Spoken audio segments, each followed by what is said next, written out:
What's up, everybody? Episode 11, Boots and Shoots Unfiltered. Welcome back. Today we have a badass guy. A friend of mine I've known for, man, I don't know, 20 something years. We kind of went our separate ways. He's doing his thing. He's a firefighter in Boston. I'll let him explain all that. But I'm honored to sit down with this guy, and then we'll probably have some good laughs and talk about some stuff as we go through this. But it's a privilege, and he's our first Marine to have on our show, so that's pretty awesome. Semper Fi out there. So yeah, so everybody knows I'm a Marine too. I did Marine time too, so it's something that's dear to my heart. And getting Jerry on here to tell his story is I'm excited for this, man. So, hey, Jerry, I'm gonna turn it over to you, man. Like, where you from? What you up? Where'd you start? All that kind of stuff. You just started Yeah, out. let's jump in. Hello, everybody. So, yeah, Jerry, thank you so much for two Jerrys. What do you Yeah, got there? to So, Jerry, J and J. two Jerrys. I see it on the screen. We got Jerry. So, Yeah. yeah, I'm up here in Boston, born and raised in Dorchester, and first off, I'm excited to come on your show, man. I'm jazzed that you guys have this Boots and Shoots podcast going, and yeah, I think it's gonna be fun, man. We'd love to catch up, and obviously, time experience. No matter all the training, all the books, everything we've read, I think our experiences in life is going to bring us to where we're at. Yeah. We enjoy life to the fullest, and I think we're at that stage in our life. I think where we can say we've got a little experience, huh? Yeah, and we're enjoying life. It's all about it. Having a good time, and I think, how old are you now? I'm 50. If you don't have to stay on here, bro. If you kind of. Oh yeah, I'm 50. You're 50. It's the new 40. Yeah. Yeah, but you're in good shape. Yeah, it's up here in Boston. Obviously, we'll catch up. Just a little bit of background on me, Jerry Powers. Yeah, so I'm born and raised in Dorchester and Boston area. I grew up here and went to Catholic school up here in Don Bosco Technical High School. Got a little background on some building construction, and then after high school, I just knew college wasn't the path for me. My old man was on the Boston Fire Department. I think from a young age, I kind of knew that's the direction I wanted to go.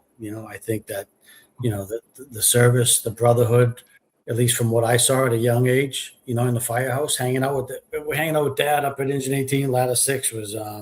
It was pretty cool, and to be surrounded by those guys, eating some good meals, hopping on the rig with those guys, going to fires. I wasn't a total spark. I'm not a huge sparky guy, but just love the camaraderie, even more so outside of the firehouse, the get-togethers, the cookouts, the families.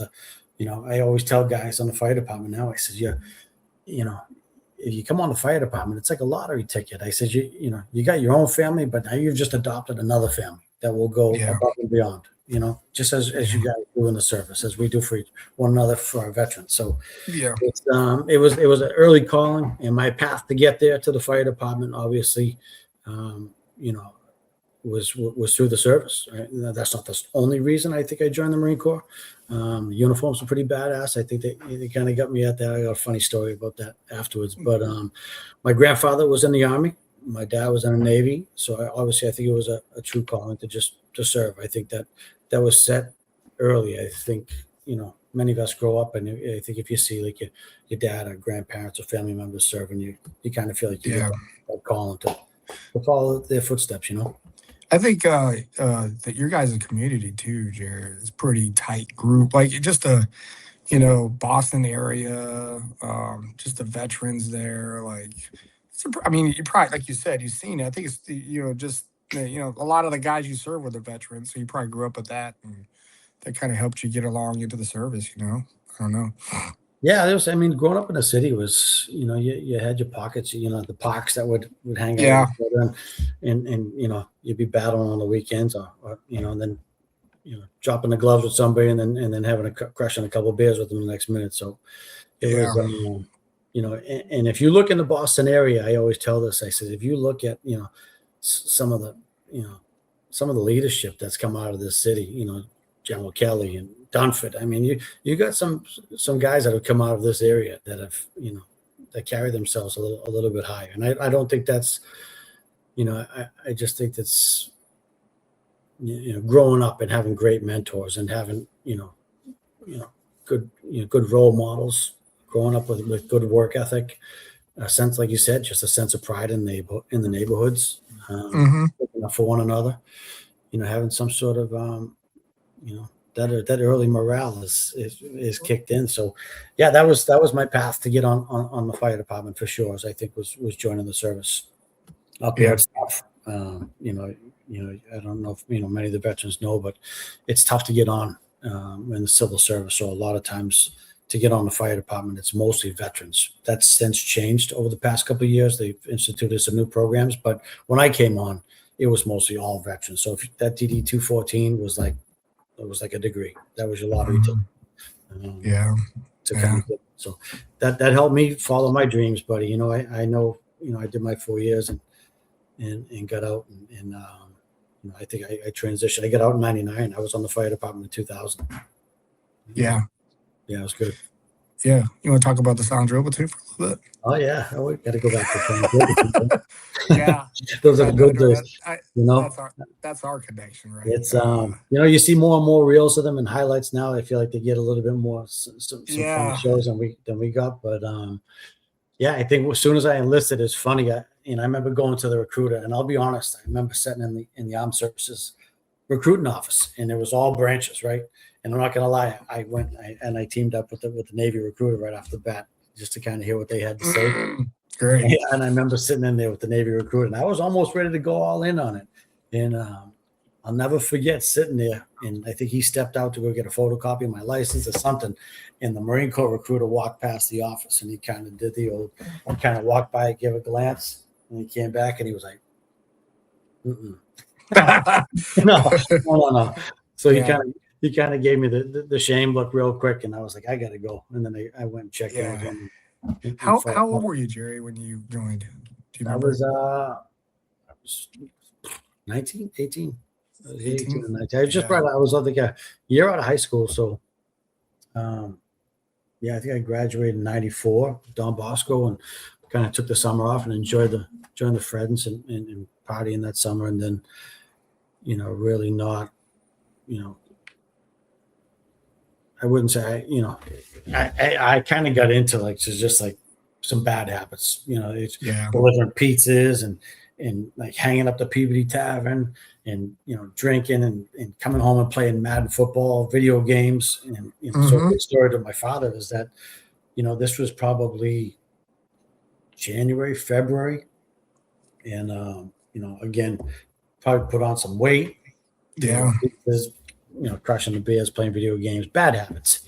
And my old man came in one day and he was just kind of like, he kind of walked in. I think it was like 11 o'clock. I kind of woke up late and went right to the game machine, and he came in and he kicked that Nintendo off the table, dude. Like he just booted my Nintendo right off the coffee table and it smashed me. And my father has never laid a boot on me at all, but it was the best kick he ever gave. He kicked that thing off and it was like, listen, is this what you're going to do with your life?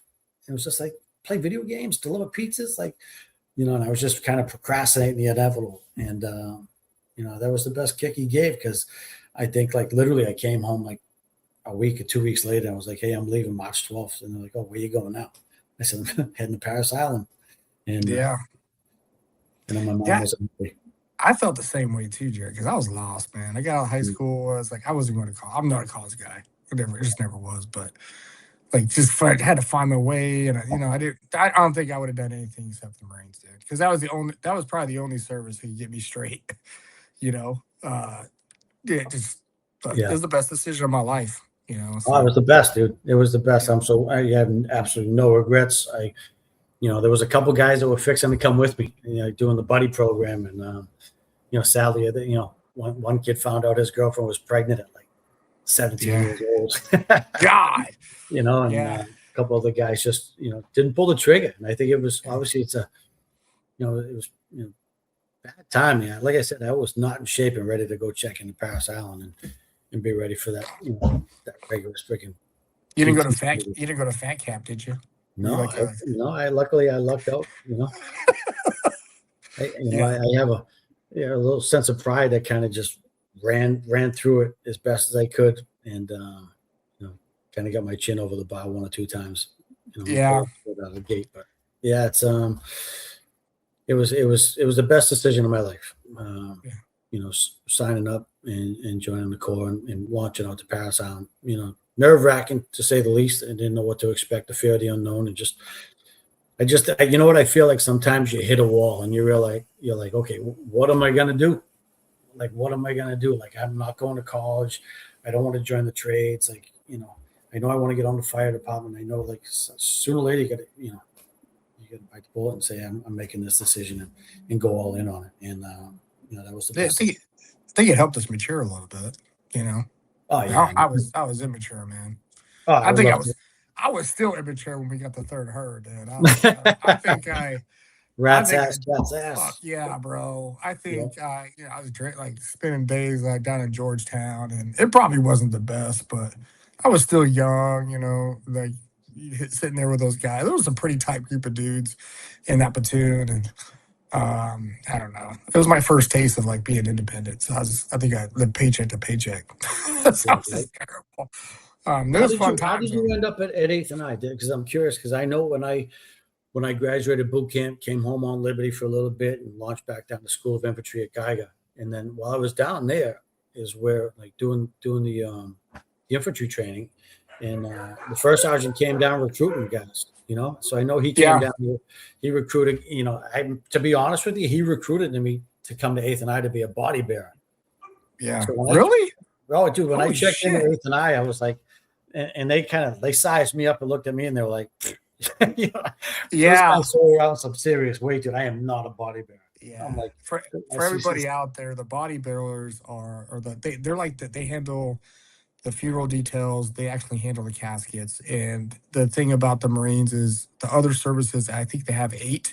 We have 6. And these guys, Jerry can tell you, man. I don't think they did any cardio. They just lived in the weight room all day, eating food and like lifted a heavy ass like casket full of concrete downstairs in the parking lot or the That's right. garage or whatever. Yeah. But they were monsters, just monster individuals, dude. Yeah. So I remember just drilling down in those parking garages and seeing those guys walking back and forth with a casket. Who knows how much weight was in that thing, but yeah. No, man, I just I don't know why I went to 8th and 9, to be honest with you. I was just sitting there at Camp Lejeune during SOI and the guy came up and pitched a good pitch and sold a card. I knew a little bit about the DC area and stuff, and um, I was like, yeah, fuck it, I'll go. It sounds cool. Like it's got like the White House stuff and everything. And I kind of maybe I'll get hooked up into that. But I just went that, man. But I remember the first day I got there, bro. I had my what do we call it? What are they? They're not duffel bag. What do they call it? What do they call it? Sea bags? Sea bags, I think. In the Marines, though, I don't fucking no, you know. get to But see that. yeah, sea bags. Dude, I was carrying that fucking thing up those flights of steps in my like Class A uniform or whatever. It's getting like I wouldn't say haze, but I was getting tore up for the first day for being a new guy.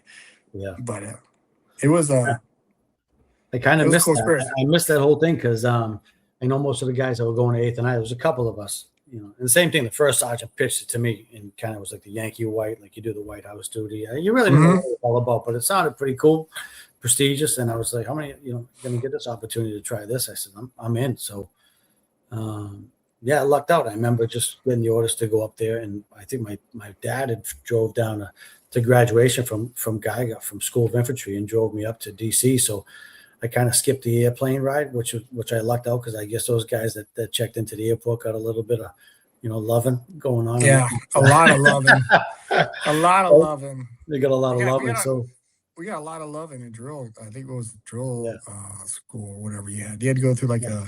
a SDS, Silent Drill. I mean, SDS, Silent man. Drill. It was ceremonial drill school. Yeah, so my memory's not as good as it used to be, but yeah, I was ceremonial drill school, and that was just like, man, that was a lot of discipline and learn because everybody out there, like the drill's not the same, like out in the fleet compared to what it is at 8th and 9. It's all specialty to kind of fit in with the honor guard drill, but Right. it's different. There's some learning curve to it, and it's just, I mean, they pound it into you, you get it down. It's like muscle memory by the time you're done with it. Yeah. Right.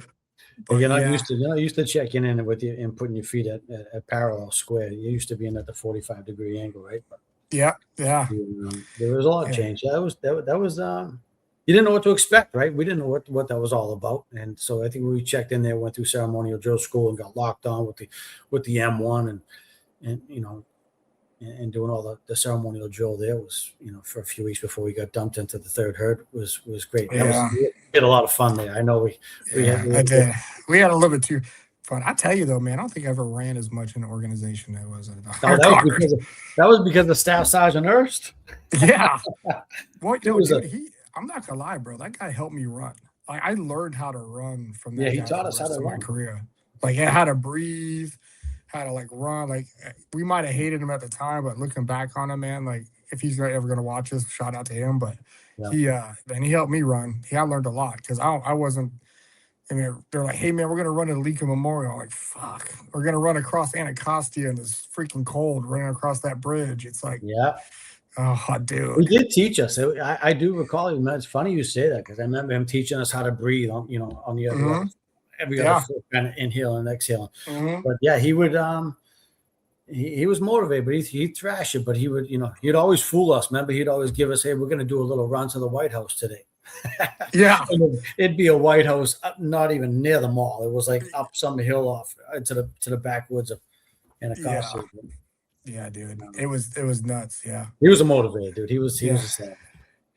That was a good platoon, man. Even like when we went over to like the drill platoon, like I saw those guys walking around with their Chuck Taylors and shit, and because when we would do the drill guys out there on like Tuesdays and Fridays, the regular honor guard platoons, we would do some cool shit, man. Too. I mean, we would do like the White House stuff and stuff, but like we were kind of like we would be at a parade rest or whatever, a ceremonial at ease at the time while the drill team's out there in the spotlight, fucking flipping Yeah. rifles and they kind of get you the point where like you want to go over there, and then they do like a Yeah. selection. So yeah, I'm glad because I almost quit when I Yeah. went over there. I was like, I'm fucking, I can't deal with these dudes. Like a bunch of It was assholes. long. I tell people I think it was worse than boot camp. Just the Fuck yeah, dude. it Yeah, was just a long days, and honestly, everybody's kind of seen the drill team, especially our audience. These guys have all seen those guys, and they say, man, how do they do it? But I mean, you think of the amount of drilling we did. You could do that in your sleep, like it was yeah, just nonstop. So very, very honored, prestigious. I'm proud to have been a part of that. But yeah, getting to eighth and I, and then just checking in the third herd. If your audience don't know, like the battalions where they're set up at eighth and I, first battalion, second battalion. So, we obviously ended up in the third Bico, I herd, think. B company. I'm sorry, Yeah, yeah, B yeah, company. Bico.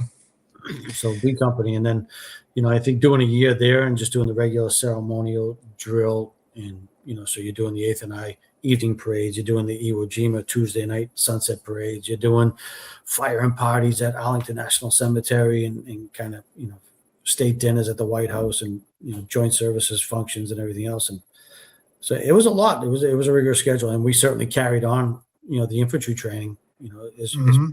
best we can. I know a lot of times going Right. down to Monaco and serving and being the aggressors for some of the officers down there at Yeah, OCS. Yeah, getting tear gassed all day. yeah. It was a heavy schedule.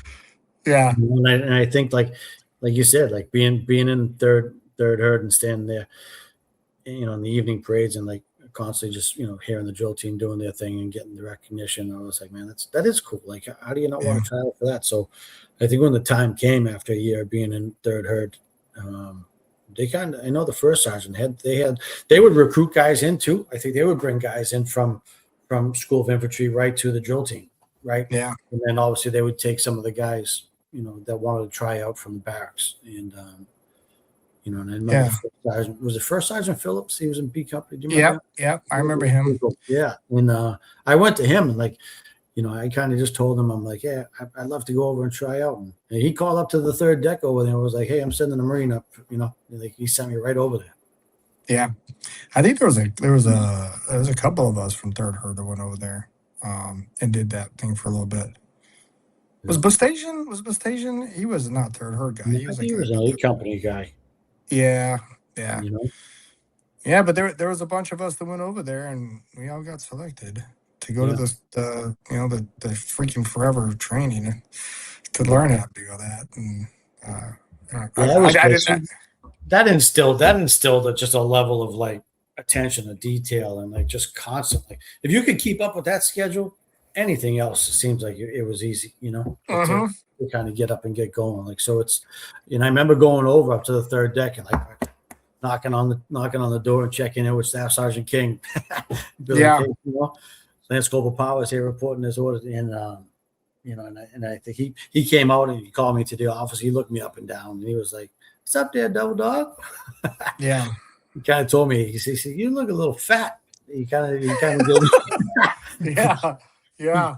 he kind of put it on me. He was like, "I'll tell you what, you lose 10 pounds and we'll bring you over," something like that. So I was like, "I'm on it." I think I jumped on it, and the level. I wasn't a perfect PFT. I don't think many of us were over there at the I time. wasn't, dude. I know If I you look at wasn't. these guys now, I would think that many of Yeah. these guys are like that Yeah. level. I don't know how the selection is now, but they're pretty squared away. But yeah, it was honored to be selected, man. It was crazy because Kim had just moved down.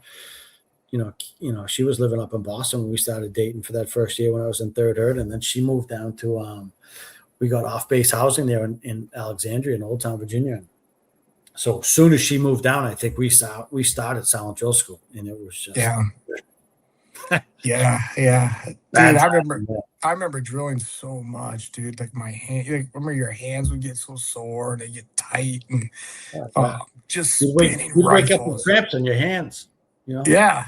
The Like, bruises, all the bruises underneath there from shooting the secures, yeah. the Yeah. duck walks. You got bruises on Yeah. your legs. Kim always thought we were getting beat up. I know. Like, dude, like I tell you, man, when I went through that, was kind of had a little attitude when I went through it, but it was like when I tell people like it was like one of the best jobs I ever had, man. It was one of the best jobs I ever had too, because the quality of Marines that we were able to work with up there were just. I Yeah, mean, some of these guys are our friends for life. We still talk to them, and they were like that was high quality Marines in that organization, bro. That was like for us to be accepted into something like that, dude. I was like, holy shit, these dudes like looking at the what is the drill master and all those guys, and they would just walk around with a bunch of aura and swag. You're like, holy shit, yeah, So, yeah. but There was that group was tight, man. I'm not gonna lie. Like, what? And once you got through it, once you got through Silent Drill School, and we were part of the club, man. And to don the yeah, why don't you black tell a hair. story about how you fucked with me that one time when I make the marching 24, and I was pouting in my room, bro, and I heard Are this you knock. I talking think it about was like out in Yuma? yeah, and I was Oh like yeah, I was on rifle watch or something. I think yeah. it was like I your know my sister my, dropped par- by or my something. parents came to visit, and because they were visiting my sister. My sister lived in LA at the time, and so she kind of came down with us. So yeah, I know you were on rifle watch. Sometimes you had to pull the whole rifle watch in, and we hid Yeah, in the corner. I had my sister knock on your door. yeah, I was so the, fucking the, bro. Ve- I the was so Vegas the Vegas show crow kind of gave you a knock on the door, and you open up. You were like, "What the who fuck?" the Like, fuck is what's that? going on? Yeah, I don't know, man. Yeah, I was so butthurt, dude. I didn't make the 24 that fucking time because that's what the competition like that organization preaches competition, man. You were always going for someone's spot. Like you were all you can nobody was like you, unless you're like this like the inspection team, you couldn't get challenged. But everybody else in that platoon, man, you can challenge for their position. So it was Yeah. competitive. That's It just what was, it was. and it gave it once you've gone through all that, it gave you the confidence. I think, I mean, look at where you've gone. Like I just think it instills a level of confidence in you that like you can achieve and kind of conquer anything, right? And so, Yeah. and back to the level of Marines that we worked with, like they were shit hot, dude. Like that whole group was like first class. Hmm. And whether you were drilling together and traveling together, like we would do a show on the evening parade Saturday morning. We'd be at Andrews Air Force Base, flying out to do a show someplace, and like constantly traveling with each other and eating with each other. So we had a good time, and they were great. So I know that last year, I had the opportunity to kind of hang around and work with you guys on the inspection team, and I was kind of like in a kind of really caught in like a predicament. I'm like, man, do I want to stay here? Like you know, I was kind of like somewhat wanted to go out to the fleet, I'm not gonna lie, I was a little bit worried about my knees. Sometimes there was like shows that like I'd stand there and like my knees would start to get locked out. Sometimes I'd feel like Yeah. a crawl on my back, and I'm like, dude, I cannot crash out here in the Yeah. fucking long line. Yeah. Yeah. So that was, to me, like that was a serious worry, and I was like so there was just kind of back and forth, and like Kim and I, it's you know, I just didn't like trying to figure out what was going to work best, but I made the decision to leave, right? So I know the CO of the barracks at the time, historically, members of the drill team kind of got their pick. I don't know if you remember, like before us, like, if you left 8th and I and went to the fleet, like a lot of those guys on the drill team would get their selection if they want to go to a boat company, a Cali, like wherever. That CO at the time was, I forget the CO of the barracks at the time, but I know there was like maybe a dozen of us or so, not even 8 to 10 of us that were leaving the drill team. You were still there. Yeah. I stayed there till the end because he sent me, like all of us that were leaving, he sent us all to 29 Palms. We all checked into 2-7. He knew. Yeah. He goes, I'm going to give these guys a taste of the real fleet, right? So he knew that most of us had like a year and some change left. So he basically picked a unit that he knew that we checked in to 29 Palms. We went to Bridgeport for cold weather training, and we deployed for Okinawa for 6 months. Like he made sure we got a complete taste of it. But I will say, like, I'm glad I experienced that. Everything happens for a reason, right? But I did miss it. As soon as I checked in, I was like, I made the wrong decision. Like, I remember we came down and did a show down there. We ran into you guys, you and Trevino and all those guys. So I remember having you guys back to the house for a little bit. Yeah, dude, I do. Yeah. I kind of gotten the same thing with like Jerry as soon as I met Christine, man, I was like, oh shit, like I gotta figure something out. I don't know if it was either for me to get out or what, but yeah, I was like, families, I got to get the family settled, do some stuff. So I don't know. But yeah, you did the fleet time, and then you started like the transition. How was that as a veteran coming out? Did you already have like the idea that you were going to go be a fireman, or like did you already have? Yeah. So I think like as soon as we checked into 29 Palms and kind of did that thing for the year and deployed over there, it was kind of, the year went by fast. I kind of was talking Kim into hopefully just staying back in Boston, but she kind of wanted to come with me. And, we secretly eloped. We eloped down in Old Town, Virginia. Yeah. And of course, a military family, they figured out that we got married because they were like, there's no way she can go with them. And we had a wedding set. So we just thought we'd try to jump the gun and get a hold of it so she can come with me. And she came out, she made the best of it. She worked out in Palm Springs for a little bit, and met some great people, some great friends that we're still friends with today out there. And but yeah, the year went by quick, and then getting out. I think I took the test for the fire department while I was there at the time. Yeah. They civil service, the state exams for that.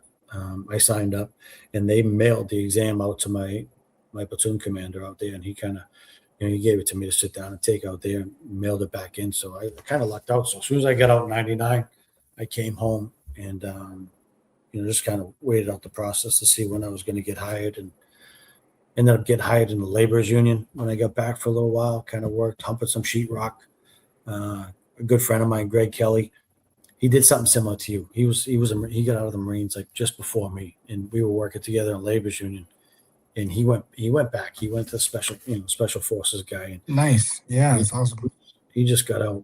Not recently. He's high charger. He's like you. He's been over there. He's done his time. Yeah. Hey, the civil services, man, is that like is it like what is it? Like what is for everybody out there who's listening, what kind of is it? Is it just like yeah, so it's like an ASVAB test? I don't know. No, and you know what? It's hey, and just to rewind real quick with the ASVAB test, like coming out of doing the bare minimums in high school, like my ASVAB, I remember my recruiter was like, "Hey man, you got two options: infantry or motor squad."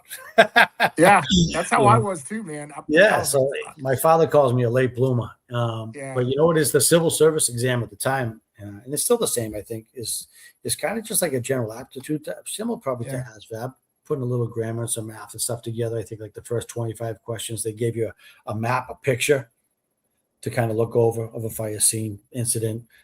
How many firefighters in the scene, how many, fire trucks, stuff like that. Yeah. So they would give you like, 5 minutes to reflect on this picture, take the picture away from you for a couple minutes, and then start the exam. Like the first 20 questions were like what you saw. So it was a little bit of memorization.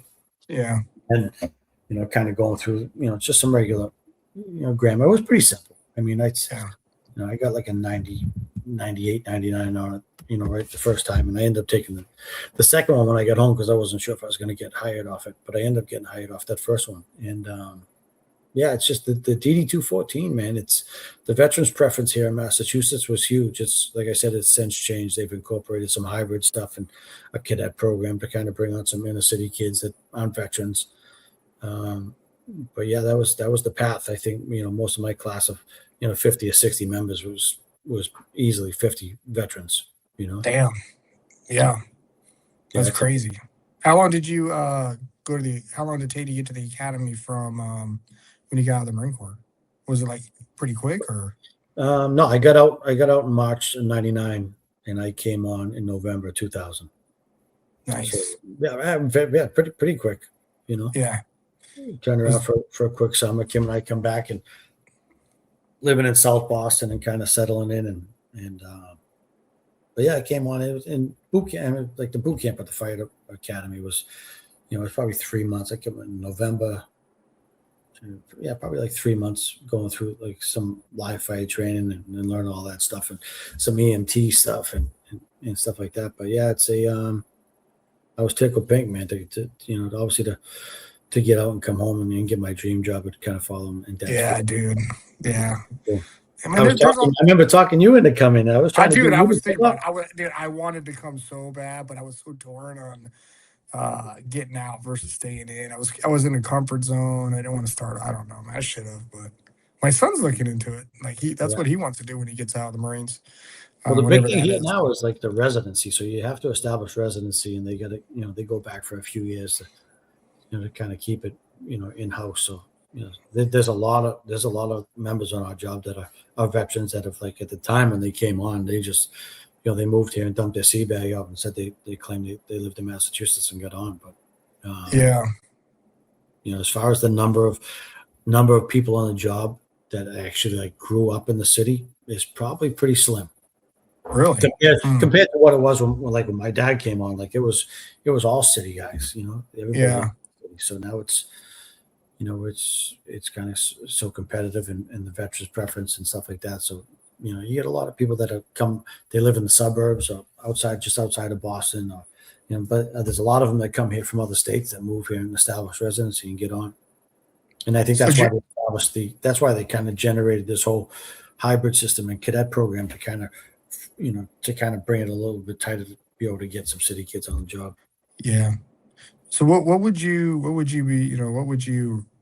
advise for a young kid that's transitioning out of the military that's trying to do that route? Like what advice would you give to them if they're like, hey, he's getting out here soon, he wants to look at civil service, looking at the fire service stuff, looking at your area, look at Boston. Like what some advice do you think you could give them?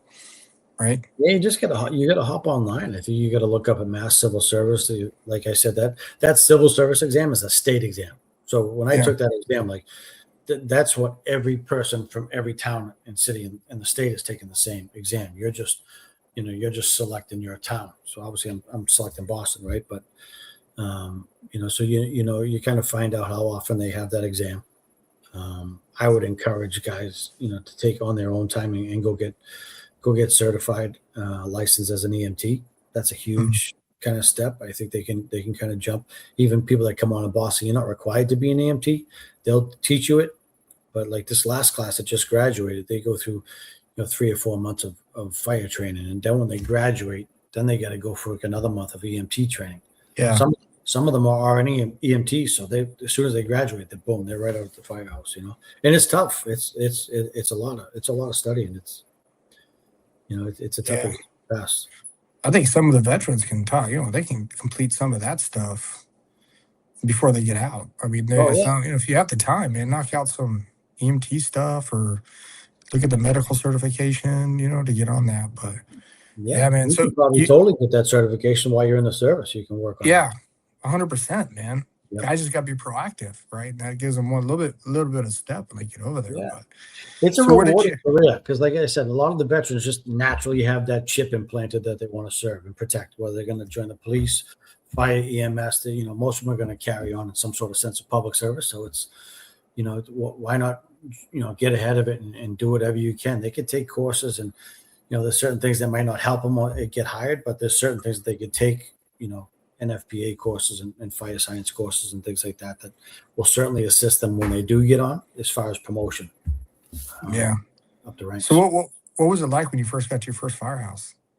That was great. So when I got on, like I said, I was working a labor union, and I remember my father called me, right? So he's on the job, and he called, and he's like, "Hey," like he goes, "I got good news and I got bad news." He's like, "The bad news is you're going to ladder 4 in Roxbury," and I was like, "Man, don't you fucking know anybody?" Yeah.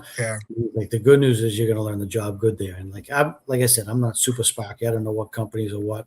I think when he originally asked me like what company I wanted to go to, I was thinking like ladder 15, ladder 17. That's down in Boylston Street, down by where the marathon bombing took place, and kind of in the spotlight, right? And I think at the time I was already married, so he's like, "I'm not sending you. That's fucking divorce court." No Yeah. There's no need to go there. So yeah, it sent me over to ladder 4 in Roxbury, and Fort Dudley. The firehouse was shaped like a fort. It was right in the middle of a lot of fire duty. So when I got there in 2000, my buddy Brian Selland, who I went to elementary school with, and he went in the Marine Corps too. We kind of both got appointed there at the same time with another kid from our class. And at the time, like everybody had, all the firefighters that were there when we got there had 20, 25 years on. They were all senior guys. So a ton of fire experience. And, it was good. Yeah. I mean, 7, 8 years I worked there before I started, studying for lieutenant, but, caught plenty of fires. More importantly, I worked with tons of just experienced, great firefighters. Had a lot of fun, tremendous amount of fun. Hey Jerry, so just have an idea. So you'd say, is there? I'm just trying to. I'm thinking like a district, right? Like, is there a certain number of ladder companies within a district? Is there engine ladder? I don't. Is There's that like different? 34 companies. So if you think of like at the time I was in District 5, right? So that they had 2 trucks, few engines. Like where I work now in District 7. So I'm district chief in District 7 now.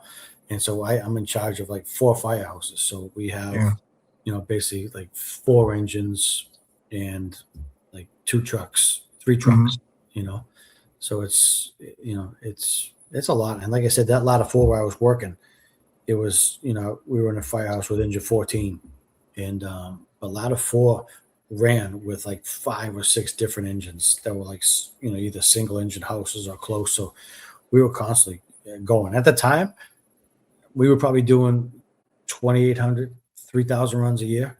That company today, that company today is doing like 5,000 runs a year. God Almighty!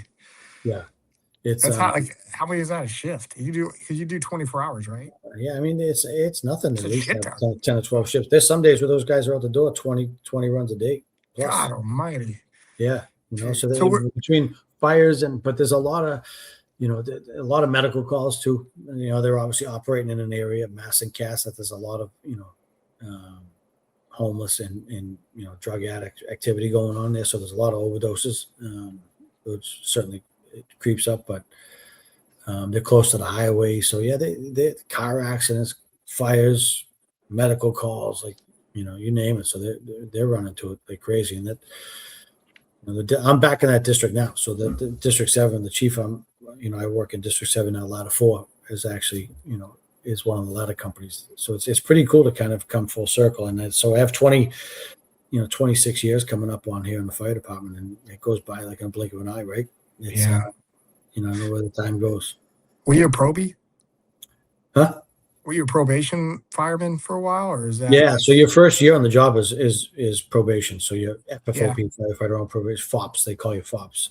Yeah. So, so your first year on the job, you're on probation, and you kind of just check into the firehouse. I always told keep your ears open, keep your mouth shut, and just do as you're told, and learn the ropes. Gee, you wash the fire truck a lot and shit like that, and clean the firehouse. Yeah, especially the new guys. Yeah. Yeah, be chores for the day. Again, it goes back to just establishing good habits, like Yeah.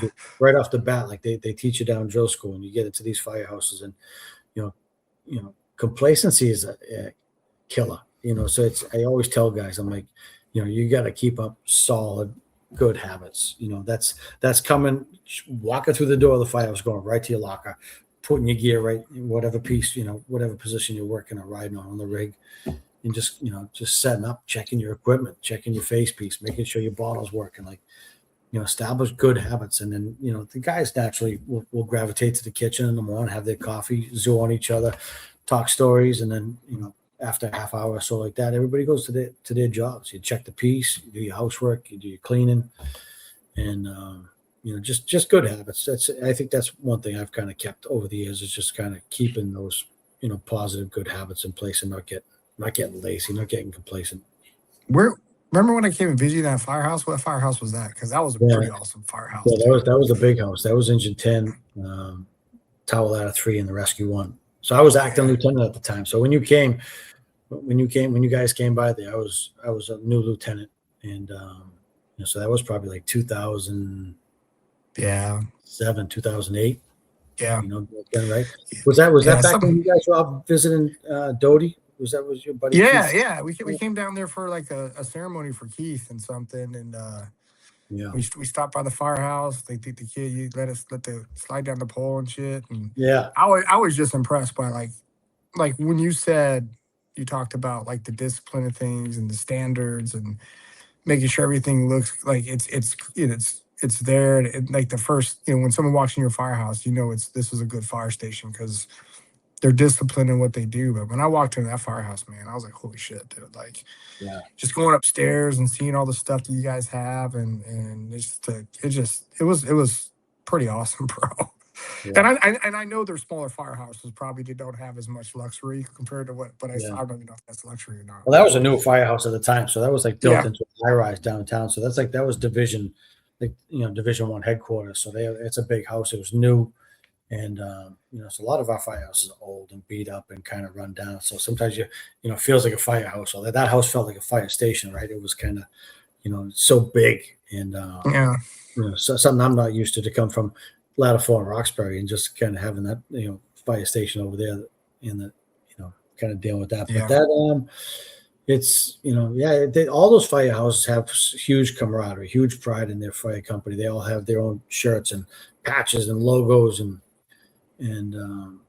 traditions and stuff like that. So which is cool. And but yeah, no, it's a lot of fun. And it's just to fall back real quick on that. I know that visit when you guys came with Dodie, and that was like that was cool to kind of go up and take part of that and visit with her and the kids. There was one thing I kind of wanted to focus on the show. I know it's a lot of veterans and Army guys, and I think a lot of us don't know, even for those that have served. And I got it in '99, so that was 95 to 99 was like peacetime, right? There was really nothing kind of going on, and Yeah.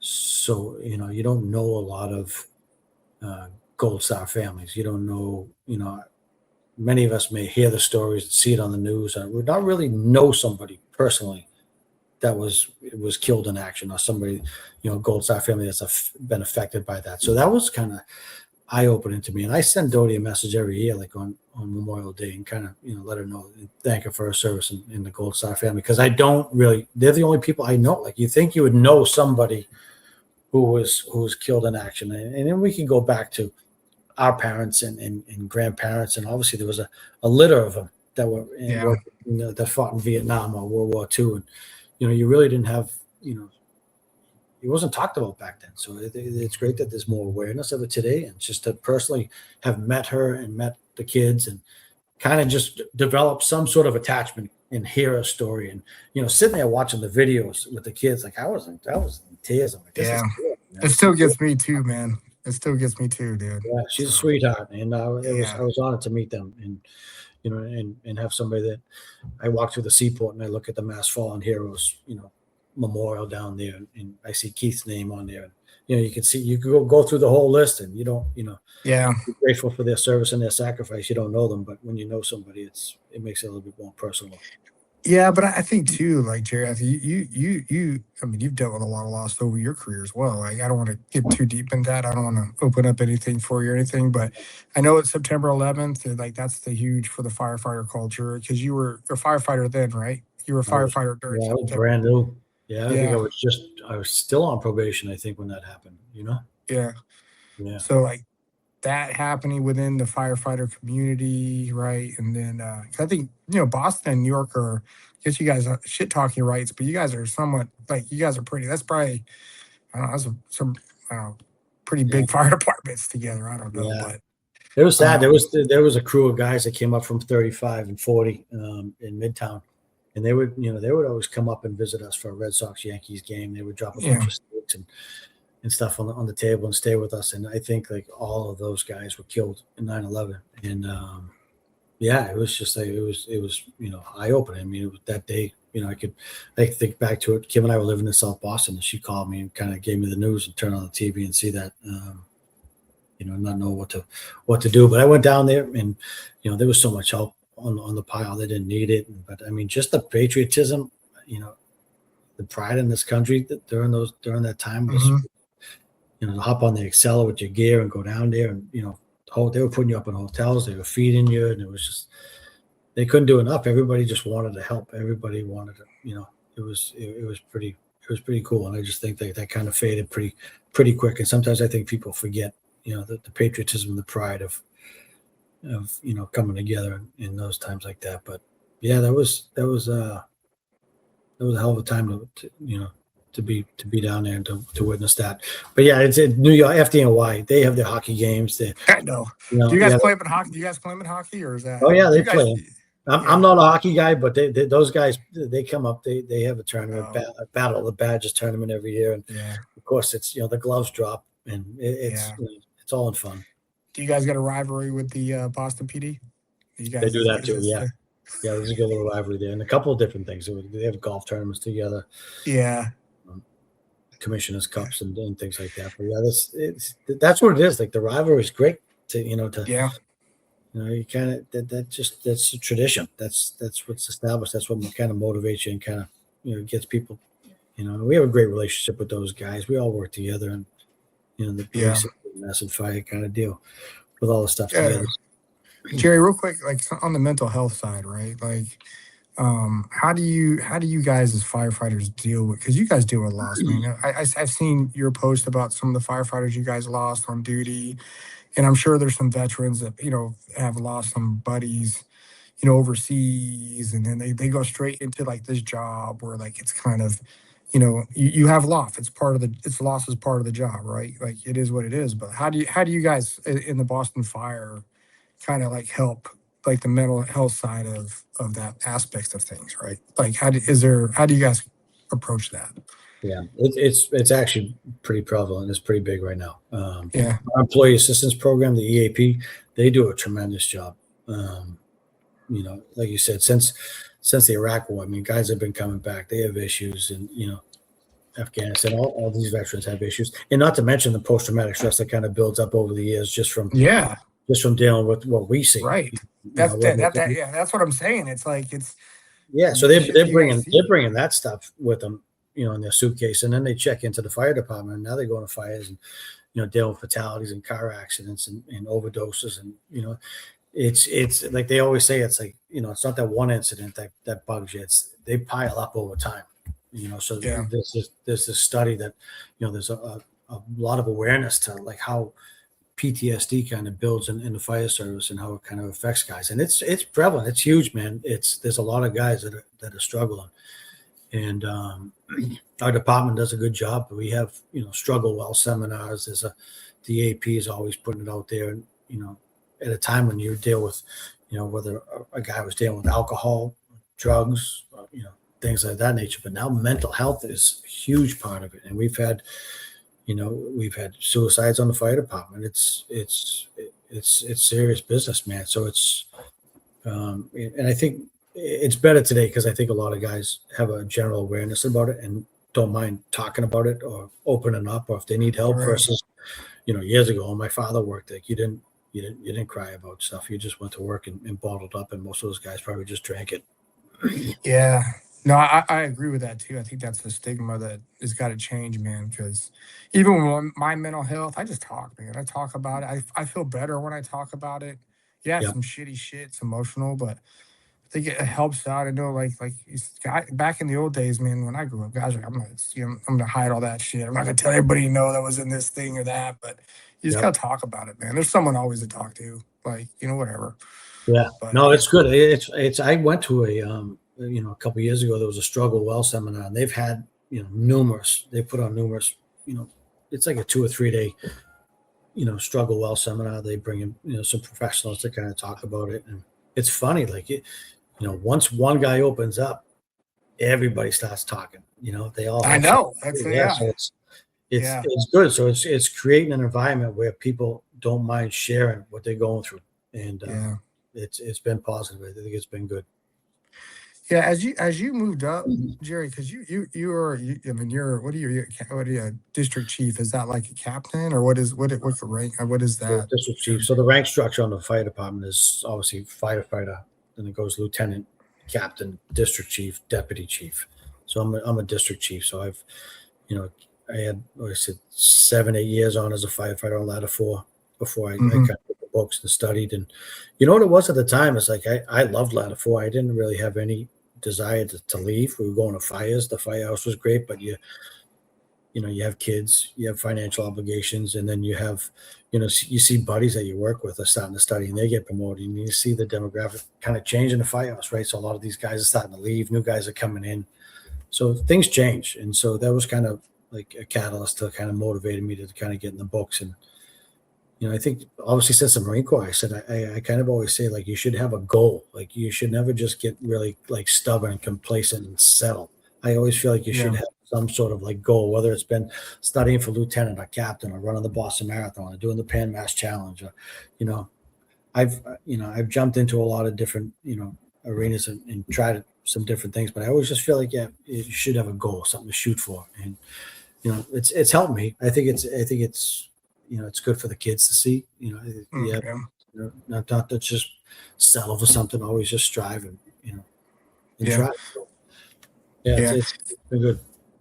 yeah. Because I wanted to talk about leadership, man. Like I wanted to talk about how you learned, you seen what leadership was in the Marine Corps, and some I don't know, like does it like translate over, and then now you're getting into these different levels of leadership within the fire service, and with smaller, different groups of number of firefighters under you. Like how did you kind of develop like your leadership style to I don't know how motivate firefighters to do the Yeah, right thing, or lead by example. Like how did you do that? How did you grow into who you are now as in the position you are now leadership wise? that did That kind of makes sense. bleed. It kind of bleeds over from what we've learned in the service, right? Like we could all kind of see who the shipbirds were, who you kind of looked up to, who had the what you kind of learn from, but to motivate and move on and kind of just take that work ethic and that style of leadership that you've picked, not from just one Yeah, person, right?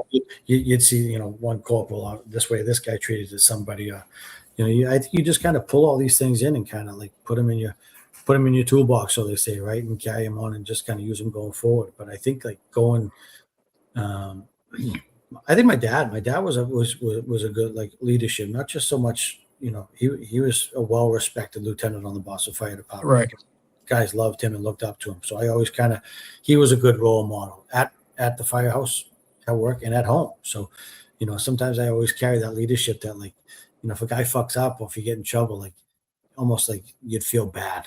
Like Yeah, you'd feel bad that you let the guy down. Like I had a captain like that on ladder 4, and he was he wasn't mean, he wasn't a yeller, but if you fucked up, if you did something wrong, or you know, he kind of gave you that look of disappointment, hurt more right. than getting yelled at, right? So it was just like, so I think that all triggered, that all stems from a personal connection of being there for those guys. If you take care of them and look out for them and, show a level of concern for them.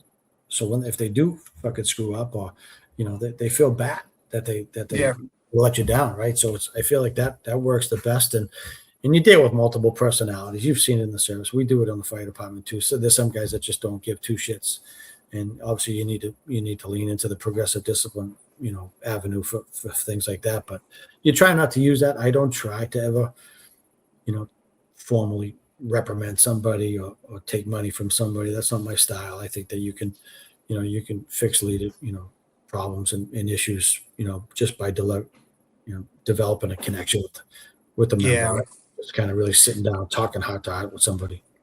I agree with you. I think learning, if even for me, when growing my last 30 years in the army, it's like I think some people just, if you just pull them in the office, man, and say, hey, bro, you fucked up, man. You need to fix it. Like the recept, especially the new generation, man.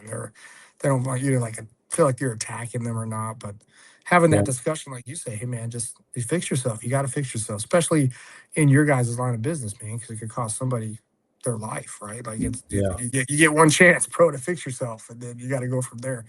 Hey, Right. so for you, I'm just trying to understand. So for you, when you get a fire call, right? What is the lieutenant? Is he like the commander on the ground while the firefighters are throwing the hoses and putting the fire out, or are you like with the firemen inside the house? Like how does that work for leadership wise of you guys? Because you guys all have white helmets, right? Is that the leaders that are at the Just the fire station? chiefs. Yeah, chiefs Just have the white chiefs? coats and white helmets. So the lieutenants and captains, they're actually riding on the rig with those guys. So, just to put it in perspective, like one company, say, Ladder 4, my company, there's 4 work groups. So the captain is one group, and there's 3 lieutenants on the other groups, right? And so in each group has like 4 or 5 firefighters on that group. So it's, the lieutenant is the first line supervisor. Obviously I was on the captain's group. So just as a lieutenant, you're looking out for 4 or 5 individual Hmm. members of firefighters that are underneath you. You're looking out for their, their well-being, their training, Right. administrative stuff like that. You learn a little bit at each rank. I think, you take your experience that you had as a firefighter, you get promoted, and, you're kind of a boot lieutenant, right? You most of the time you're starting off at kind of less desirable companies that are a little bit quieter. So you kind of, it's all personal connections. I think you got to utilize Yeah. who's on the group. Sometimes if you have new young guys, you could take them out and train.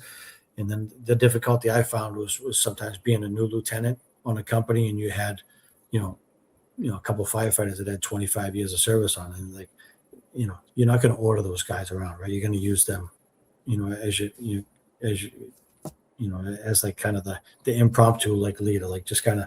Yeah, no doubt. You got to get their buy-in to help you get the thing Yeah, you get the done. now. You just let them know, hey, I'm here to help, and let me know. Like, obviously, you can't be a know-it-all, right? You can study. Yeah, You can study all those books until you're blue in the face, but sometimes it just comes down to experience. And if there's somebody on the group that's carrying, more weight with the experience belt, you gotta lean on them. yeah. So they'll fall under the lieutenant. So the lieutenant's still on the rig, the captain's still on the rig.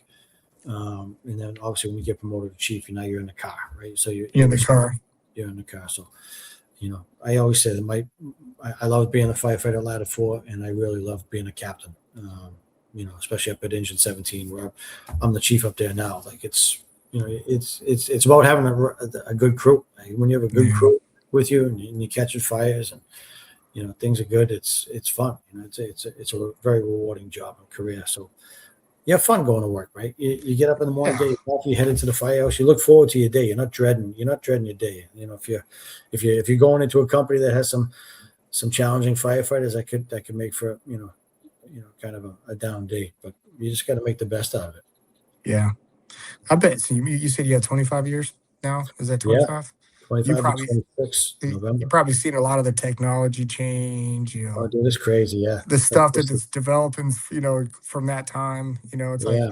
it's kind of like me in the infantry world, man. Like seeing from like in the beginning of the invasion to like now with drones and stuff. Like I'm sure you guys probably use drones for something too within the fire Yeah, department, we got man. But drones too, right? yeah, it's crazy, like all that stuff. But yeah, man, like so I've been paying attention to you too. You've been doing a lot of different things too outside the fire department. Like you do those bike rides and all these other things. You're doing awareness for is it cancer? Yeah. So right All now, that's this August we're riding in I'll be doing my 8th Pan Max Challenge. Team Boss of Fire has this is the 10th year that they've had a team involved in it. So it's a 2-day ride. It used to go from Sturbridge to P-Town. Now it's going from like Worcester, Holy Cross to P-Town.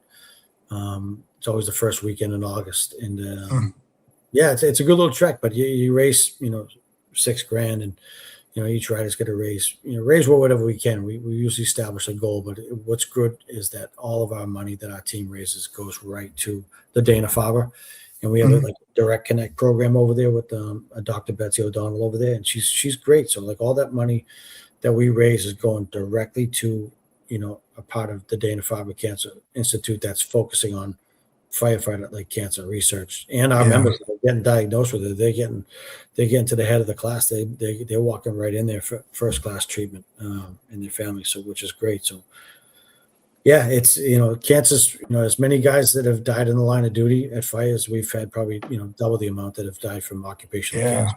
So that's a tough. In my time on the job alone, I've seen numerous guys succumb and pass away from cancer. It's tough. It's crazy. Just recently, my buddy of mine, Billy Carey, last year passed away, and obviously you saw, last firefighter Bobby Kilduff, a Marine veteran, 25 years in the job, and and he fell to his death off a third level porch, and accidents happen, man. It's an inherently dangerous job we work in. Yeah, right. So yeah. I think a lot of people, it's the glory of being a firefighter, man. But the shape that you have to be in, the danger that you guys face every day, it's like, it's you got to be mentally prepared for that, man. Because I don't know, like you said, anything can happen. Accidents happen, right? Yeah. So especially a big department like you guys in Boston, that's crazy. The amount of area and land that you guys cover and the stuff that you see every day is crazy. But anyways, what else you doing? What else you doing for that? You just doing that because you're in good shape, bro. Yeah, we do that. I do the trainer rides and kind of hitting the gym. There was a few years there I did the marathon. We have a marathon team. So I'm the president of the Boston Firefighters Relief Fund. So that's the logo I got there. So that's like a branch of our department. That's a charitable organization, and we kind of have helped with like cancer screenings. It's just like we're there for active or retired members and their families. Member dies in the line of duty, financial obligations, like no matter what it is, like we just kind of step up and help our members, during times of difficulty. And it's a great organization. We have like 4 events a year. We have a firefighters 10K Memorial Road Race that we put on. We have a annual golf tournament that we do for a fundraiser. We have a Boston Marathon team. We have a bunch of our runners that run to raise money for the relief fund. And then we also put on an annual awards night and gala that we do every year, that the department kind of recognizes any of those members that have been awarded for their acts of bravery or things like that through the year. And it's kind of good. All these things just fall back on tradition. That's what I try to push, is like you uphold these traditions and you just try to keep these things alive and going. And with the road race alone, you try to develop some competition amongst firehouses, guys coming out and competing for the Steve Menahan Trophy, and top 3 guys with the best times. And you have some fun with it. You just kind of keep these things going. Yeah. Like I said, these are all things that I kind of got involved with when I first came on, and just I know Kim's certainly not been a fan of some of these things because you're always going. Especially when the kids were younger, but now they're older. You have some extra time. I always say there's a lot of downtime. Many hands make light work. I always go down and I talk to the new recruit classes, and I always encourage them to get involved with something. Yeah. I say, I know you're going through your training now, and you got to become an EMT. But I said, when you get out to your firehouses, get involved with the union, or join the Death and Welfare, join the Relief Fund, join the Boston Burn Foundation, the Cancer Foundation. There's so many different branches that come off of our department that ultimately help each other. So how many firefighters are in Boston? Is it, do you know, I think it's 1,400 members in our department. Wow. I always thought you got to think FDNY lost 343 firefighters on 9/11. I think that's pretty much that would be our whole job in one day. Jesus, how many, dude? You just go to show you how big New York is compared. You could fit Boston into the city of right into freaking Central Park. Yeah, But you also have other specialties too that guys can go inside the truck, right? They have like boat companies and all these other different Yeah, hazmat teams and right. Like a lot of stuff that wasn't around when my father was on. Like they have dive teams. They have tech rescue companies that do a lot of like, swift water or high angle rope rescues or confined space rescues. Like that house that you stopped at that day, that was a tech rescue company house. Like all those guys really get involved and do a lot of training for stuff like that. So yeah, like I said, now we have the drone unit, we have a drone team. We have there's all sorts yeah. of different assets and tools. And it's funny. My father comes by the firehouse now, and he'll look at all the tools and all the gear we have, and the computers that for dispatching, and the thermal imaging cameras, and the drones. He's like, man, thank God I'm off the job. I can never do this shit today. Yeah, yeah, Yeah. yeah. I don't know, man. There's some nice rigs too you guys got going on. Dude. There's nothing better than seeing like a fire truck roll by you with the American flag hanging off the back. It's Uh, like yeah, that's that's pretty just his sick, dude. motto, right?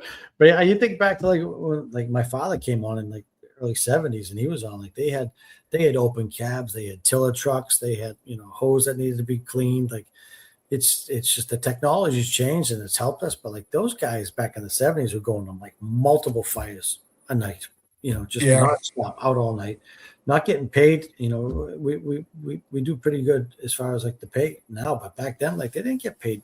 Got paid peanuts to do what they were doing. Most of them were all working second jobs, so they were, veterans coming home, working on the fires, doing second jobs on the side. They hustled, they worked hard. I know my dad was always working on the side and stuff like that. But yeah, and there wasn't a big difference back then for to climb the ranks for lieutenant to captain. Like I think the difference back then might have been like $50. It wasn't huge. yeah, yeah. But yeah, they have a Did lot of you? tools. It's the technology. It's wild. It's Yeah, crazy what they can do. got to, man.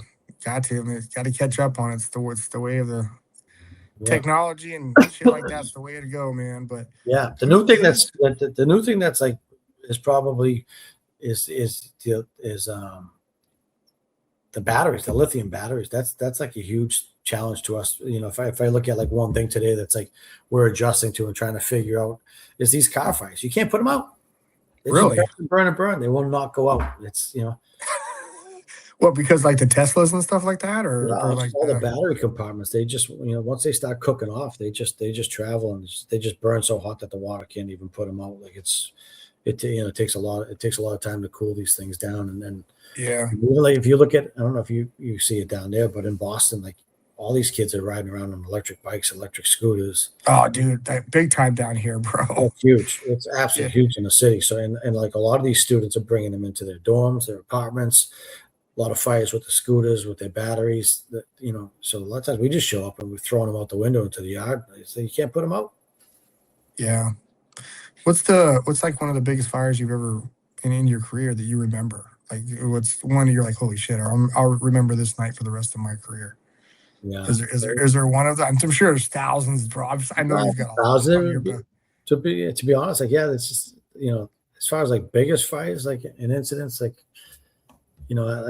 many of them. Luckily, I wasn't working. Thank God. I Yeah, think I think of like right off the bat, I think of like the Beacon Street fire where Mike and Eddie got killed on Beacon yeah, Street back in like 2013 or 14, and that was like kind of a big 4 or 5 story brownstone right along the Charles. Like that was the perfect storm. Like those poor guys just brought a line to the basement, like routine, just like we do every day. yeah, Bring the line down, find the seat of the fire, and call for the water. And I think just the wind was blowing off that water that day, and just kind of once the windows were taken out, that thing was just a blowtorch. It just took off. yeah, So you just you have fires that you just stubborn, long time to put out. I know I had one in Charlestown, like a roadblock building that was one I think of right off the bat because being on ladder 4 at the time, I think we used like every single tool on the truck. We did ladder pump operations. We used the metal saw to cut through iron fencing. We used the jaws and the spreaders to cut through. Like I felt like we used every tool on that truck that day. But yeah, there's been a number of fires over the year. I think you just you really can't tune in on one in particular, but they yeah. they I come. remember used to watch the movie Backdraft in Third Herd, and I think is the Backdraft really like that? Is that something that is that like Yeah, that's does it growl and shit and like that's Hollywood, man. Put it this way: there haven't been many fires I've been in that I could see anything. So Yeah. I always say, Oh the shit. Hollywood of going in and just seeing yourself surrounded by fires. There might have been one or two fires where I've like been in there where like it's just ventilated and burning, and you can actually see. But most of the time, it's the smoke's banked down to the floor. You can't see where you're going. You just Yeah. So what's next for Jerry Powers? I don't. I think I kind of just settled into this new chief's job up in District 7. I'm liking it, so I think I'm gonna take a little bit of a break here and kind of stay put.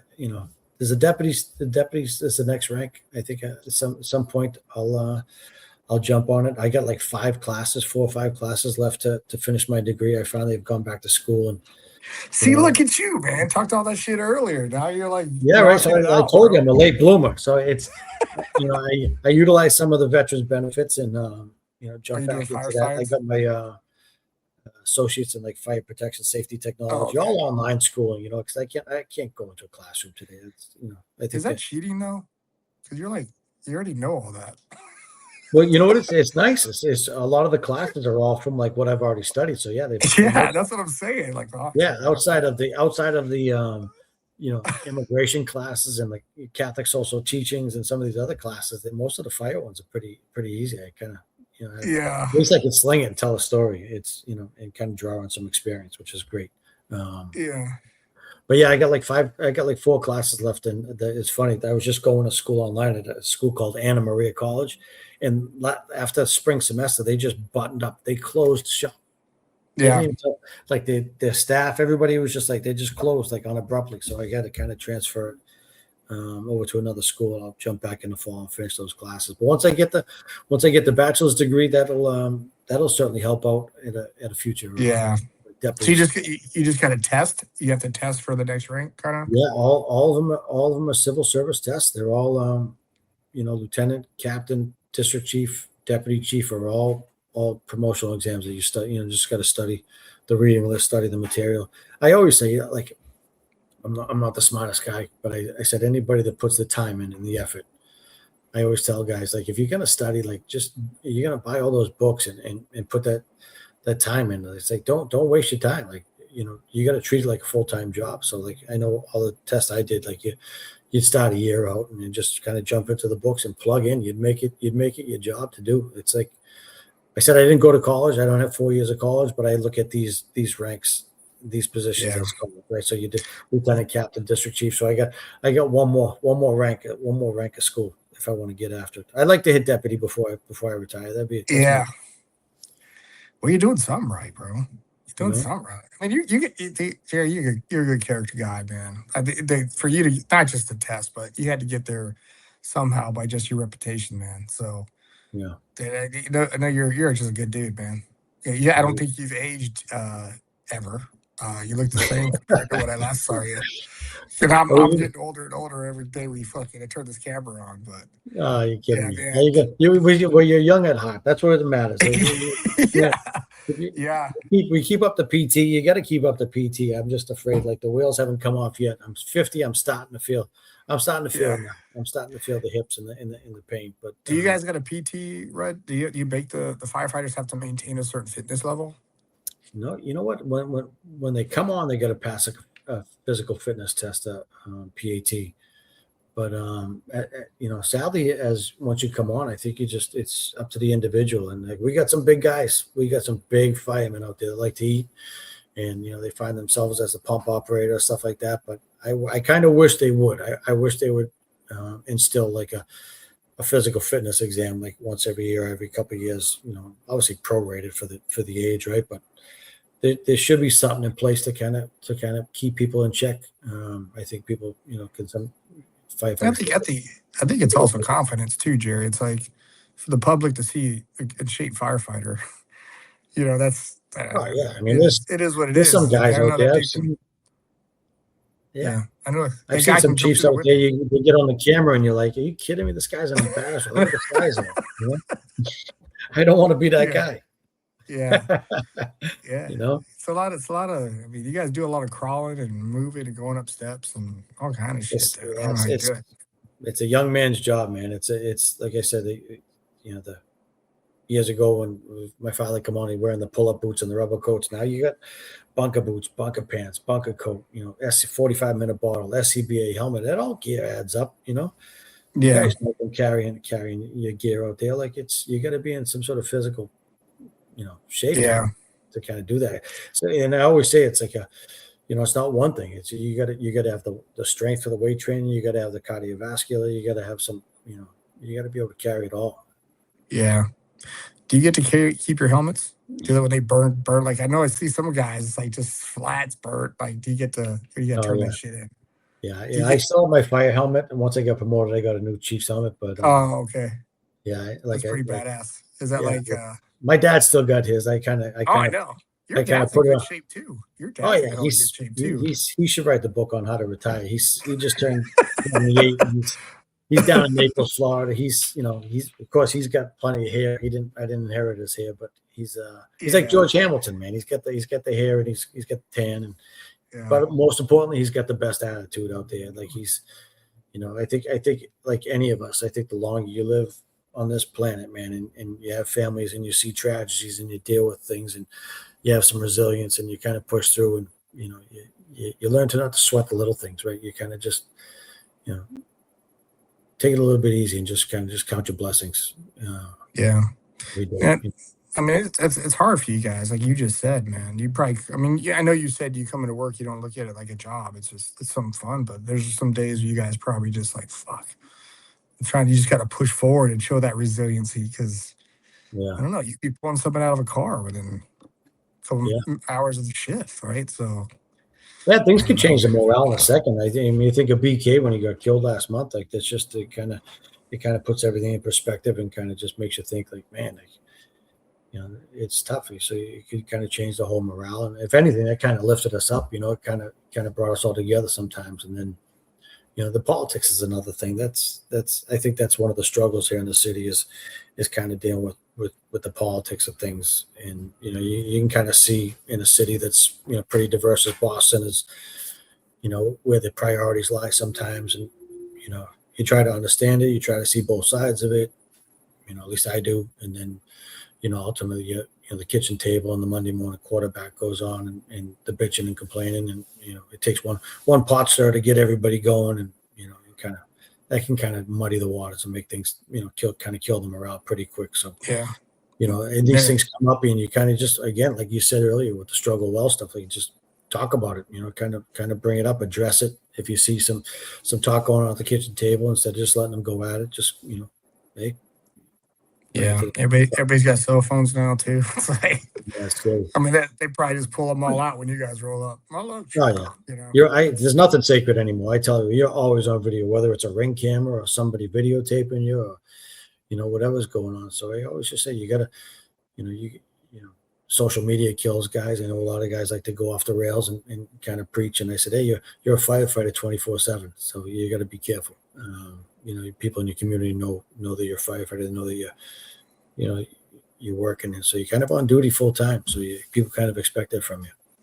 Yeah, because I mean, you're discrediting your firehouse, dude, Yeah. in the organization, right? So yeah, it's Mm, the same thing in the army too. People throw politics up there, and they get on social media, and then they say shit that they shouldn't have said, and yeah. you Now we've gotta had you gotta members that have been fired for it. Like we've had members that have been terminated from the job because of they have something to say about somebody. It's just, yeah, you got to be careful. You got to be gotta able to. yeah, gotta have accountability, man. Gotta be Yep. accountable for your actions, dude. Yep. Like you said, No doubt about you guys are so visible in the community, man, and I it. don't Yeah. know, but Well, it's good. I mean, the pride carries over. Whether it's the Marine Corps, or the Boston Fire Department, you hold a level of pride for doing whatever it yeah, is. It's cool. Yeah. yeah. I'm proud of you, man. I'm proud Yeah. of you. Like, think I'm honored to be your friend, or Yeah.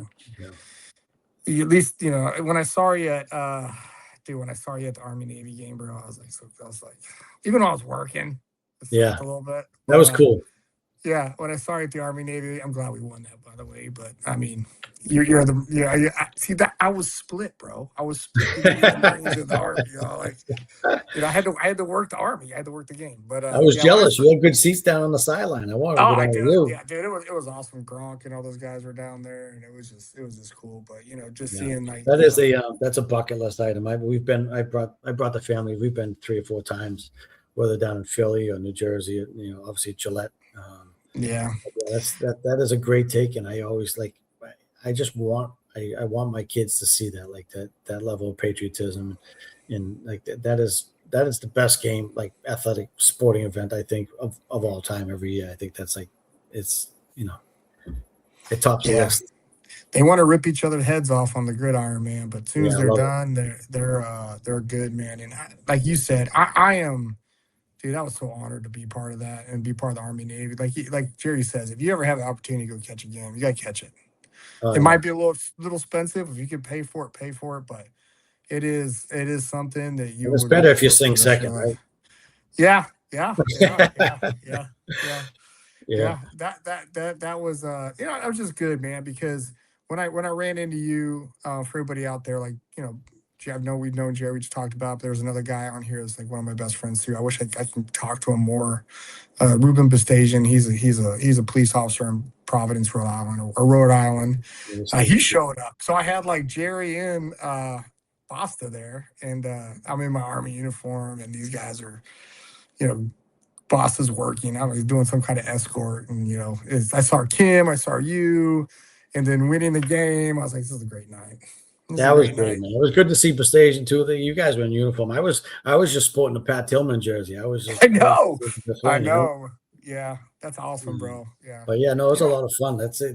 And I kind of got a peek at that when I was younger because I have a cousin that was in the Naval Academy, and then I have my cousin's son is in Annapolis right now, and so yeah, it's pretty prestigious, man. And I've sent my oldest kid Liam. I brought him out there a couple of times. He did like a hockey camp at West Point. Beautiful out Oh there, yeah, absolutely yeah, yeah, beautiful. yeah, yeah. I And live I was right next hoping to maybe that. he would kind of get the bug. I think he woke up one morning and and he heard those guys running at like 5 o'clock singing cadence, and he was like, I want to be part of Are that. they uh are they firefighter ambition to be firefighters, or is he going to No, carry on the tradition? my oldest guy he's doing civil engineering at Merrimack, and um, I think my daughter wants to follow Kim in the real estate stuff, and my youngest guy Money's that. maybe I don't know what the youngest guy we'll see, but Yeah. none of them have really shown any ambition to kind of follow in fire service. Yeah, yeah.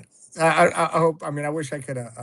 You can meet my oldest too. Like he's a Marine, but I won't say what unit because we're gonna post this. But he's awesome, dude. So Yeah, my youngest, not so much, man. He's college bound, playing hockey. He's like, I'm not stepping foot in any of the. He just does. That's not his thing. He wants to yeah, do other stuff, but.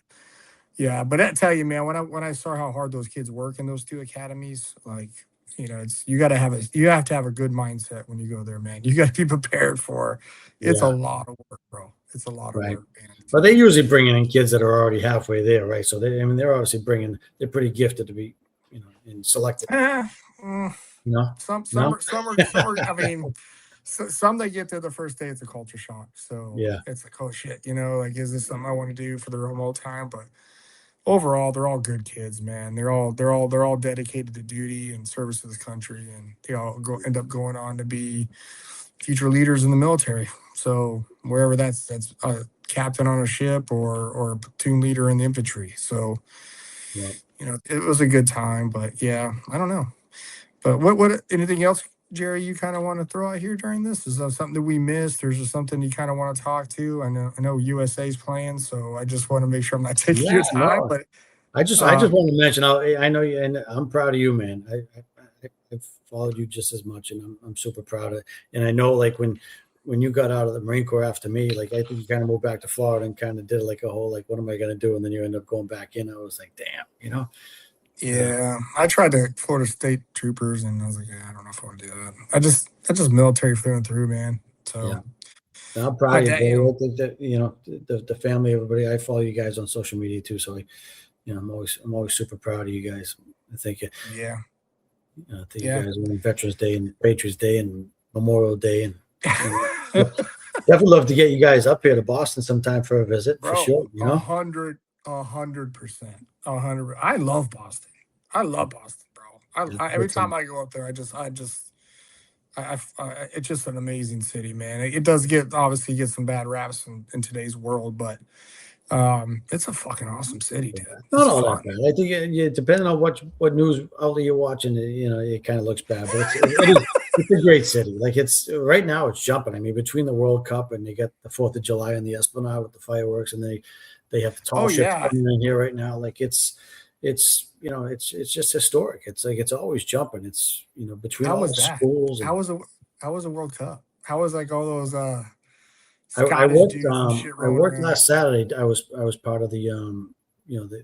They have watch parties down at City Hall, so they cover obviously like closing off a section of the city, so they have a lot of police, fire, and stuff down there for security and stuff like that. But yeah, I was jumping, man. People go. Scotland is crazy. Like Scotland came in here when they started the cup, and I think they like emptied out every bar down by Faneuil Hall. Like was out of beer with them by like 2 o'clock.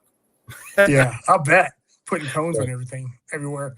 And Yeah. no Scotland, no party. They were all over. They were renting houses here in my neighborhood, like down at the Erie Pub. They were all over. But you know what? They partied. They were totally respectful. Great, great, great. And a lot of them were like had an amazing experience here. They thought it might have been something different. They were totally in awe of like the people here and the Did hospitality. you going back a little bit? Do you remember those? What were they called? Tattoos or whatever that we would come. We came up to Boston. I don't know if you were with us at the time. We came to Boston and we would like do a show and then we would party with all the like Boston PD and all those guys. I don't know if you were there for that one, but we did. I think we did around Rhode Island. We did Yeah, around like the Aquatic Island Police Parade in Rhode yeah, Island. We did. yeah, like dude, those were like those were. I'll never forget those. Those were so fun with It those was funny. guys at the end of the Years, show.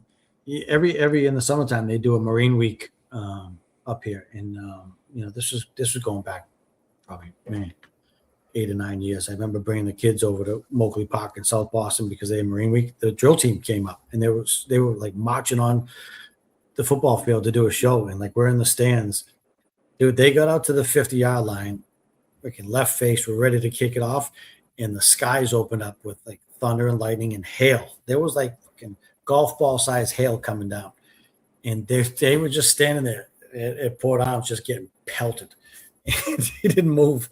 They canceled the show. They right shouldered and walked off. But I was like, man, I was like, I wanted to my kids. It was like the first time they were going to see the drill team. They haven't seen them, so I was kind of like excited for them. Like, damn, like we didn't get to watch them. Yeah, they're still, dude. They're still the top. They're still the top drill organization in the world. Still the best. I mean, I just can't. Yeah, looking back on it as we get older, man. I mean, like wearing those Chuck Taylors and those black PT gears around that Yeah, barracks was fucking badass, bro. And like I said earlier, it was one of the best jobs I think I ever had in the military. Just traveling, the people I met, and then even the guys we still talk to today. Like, who were some of the guys? Let's throw some names out there. We had Rupin. Who else do we have? yeah. We can go down the whole list of guys we had out there. We had, some studs out there. Yeah, they're all McCrindle was crazy. yeah, You know? yeah. He was a drill A master. lot, and sadly, a lot of those guys are gone. I know Todd and Yeah, a couple of those guys. yeah. We lost. I agree. Bradshaw, I think, another one. I don't know. Was it Bradshaw? Was what was the other sergeant? Oh man, I can't believe I forget his name. Yeah, there are a lot of guys that were with us that aren't here anymore, and that sucks. And that's just that's the nature of the beast for the veteran community right now. I mean, it kind of sucks, and we just I just got to talk more. I guess I don't know, but it sucks, man, seeing those guys because some of those guys are or some of the guys that taught me how to be an adult. So it is what it is. But all right, Jerry, I don't want to keep you too long, brother. I know you got stuff to do, but is there anything else you kind of want to hit on, or are you good? Yeah, no, I think I'm good, man. It was totally great catching up. I'm excited for you guys to get this podcast launching and going, and I'll certainly try to share it out there and stay tuned in and catch up on Yeah. What was Yeah. doing. For everybody that's out there, please give us a like and share. If you jump on the play, just hit that button real quick, and it helps us out, helps me and Chris out now. You know, just for the preview, we do have the big show coming up soon with Ricky Schroeder and Gold Star family member, father Frankie Gay, about the Battle of Why Not. So stay tuned with that one. That will be our next episode. That's going to be a pretty big one. So check that out if you can. But yeah, hey, brother, appreciate coming on here. And we got to keep in touch more. And as soon as I'm up in Boston, I do travel a lot. I need to get up that way for Yeah, my come on job. out, man. You're welcome here anytime you can, buddy. You know that. You know, Yeah. like I said, whether it's the combat boots or the bunker boots, man, you know, Hell yeah. You got to start it's your own podcast when all you get putting the out. time in and working. Yeah. No, Yeah, keep man, I'm proud of you. I'm proud of you. Keep doing, keep those firefighters safe. I'll always lead by example and, you know, discipline and all that kind of stuff, standards. And you've been doing a great job. And I wish you and the family the best. And yeah, hey, it's been an incredible honor for me. And I'll just keep rambling so I can get off this thing. But all right, there you go. everybody, we'll talk to you later. See ya. All right, buddy. It was great catching up with you, man. Love you guys.